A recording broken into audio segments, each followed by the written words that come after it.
This is Beth O'Brien for Family 445, Learning Teaching Interaction number 2 for Lesson 5. I really enjoyed the reading and the learning this week. Teaching is a passion of mine. It's something that I've been involved in many different settings, in many different ways for a lot of years. I've learned a great deal about what it is and what is not effective. It's very important to me to facilitate discussion and participation when I'm teaching. I know how to pose meaningful questions and to facilitate deeper reflection and foster learning and connection. I've learned how to honor and validate comments even when I disagree or when they are not conducive to the objectives of the class. This can be a very tricky thing, but I've had a lot of experience. Most of my experience, I would say, in this facet comes from teaching Relief Society. Most of my callings, no matter what other callings I also had, I have taught in Relief Society for 15, 20 years. So I have a lot of experience with sort of needing to redirect the focus, which can be tricky, but I have learned how to do. I've learned that the teaching and learning experience is far more meaningful when participants are interacting, learning and teaching from varied life experiences. That is important to be able to guide discussions and maintain a positive, productive, or solution and learning oriented approach, because sometimes participants have a great need to share, and meetings can quickly go over time or sort of be hijacked and be taken astray, become far less effective for the majority of participants. Finding balance between participation and maintaining the positive intentional focus is one of the challenges in any teaching group.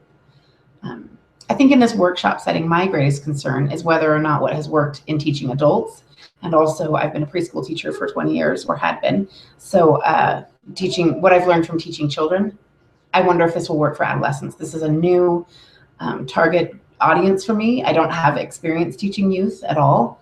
I want them to feel engaged and understood so that they will want to participate. I want them that the information is relevant so that they will have a desire to engage. I worry about helping them to see that relevance and wanting to apply the material to their lives in meaningful ways that will make a lasting difference. This is one of my objectives, and it really matters to me. I really liked considering the how as much, like how we will teach as much as what we are teaching. This is a concept that I was familiar with in theory, but not necessarily put into those words. I've learned the value of many different approaches. Again, this is a skill that I learned teaching preschoolers. It was important to keep it interesting and to try different approaches and different perspectives and different activities to keep people engaged. So while that was maybe sort of easier to do in a preschool setting, I need to take that same skill and ability and apply it to the adolescent setting that I will be in. Another thing that I learned about the how and the what is that this isn't necessarily a this, then that kind of approach. It's not like we decide everything that we're going to teach and then plug in how we're going to do it, or decide our methods and then plug in what it is that we're going to teach. It's a bi-directional relationship between those two things. And as I tried to prepare my workshop, one informed the other as I used those two processes or those two schools of thought at the same time while I decided what my workshop would ultimately look like. And this ended up being kind of an exciting experience for me. Learning is facilitated. One of the principles that meant the most to me from our reading was that learning is facilitated when learners are required to use knowledge and to solve problems. I've incorporated many opportunities for participants to consider and share how they will implement new skills and knowledge in their lives. One way that I do this is I'm talking about adolescent relationships, and for this activity, specifically relationships with parents. So I invite participants to come and write on the chalkboard or a sticky note things that they see as challenges or traditional conflicts between parents and adolescents. This can be either something that they're personally dealing with, something that they've witnessed, or something they've seen on TV or heard about, or just an idea that they have about what is a typical conflict. In this way, I'll be able to incorporate material that is very specific to what the audience is dealing with in their lives right now, but still have the sort of control and structure of knowing in advance what material I want to present.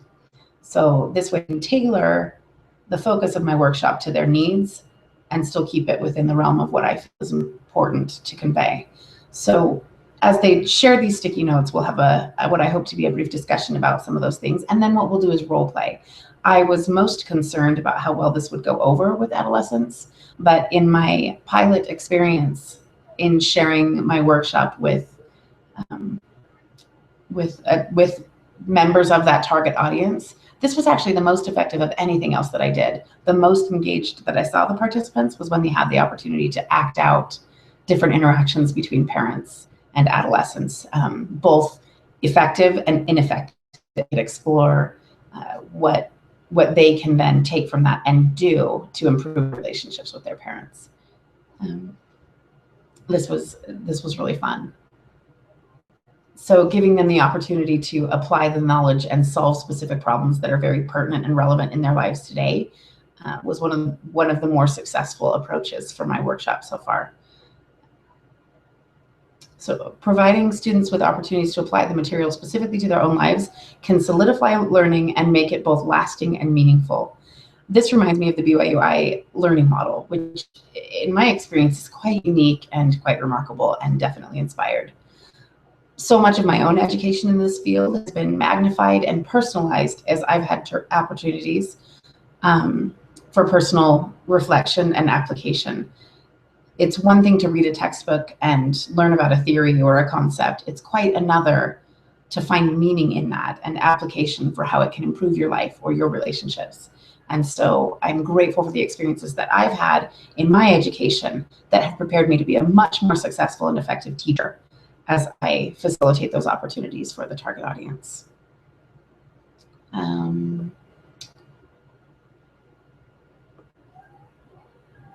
Finally, one thing that I really hope to incorporate into my teaching is the concept that when a person comes to believe in and care about a principle to the point that it changes or directs his or her behavior, that principle becomes a value.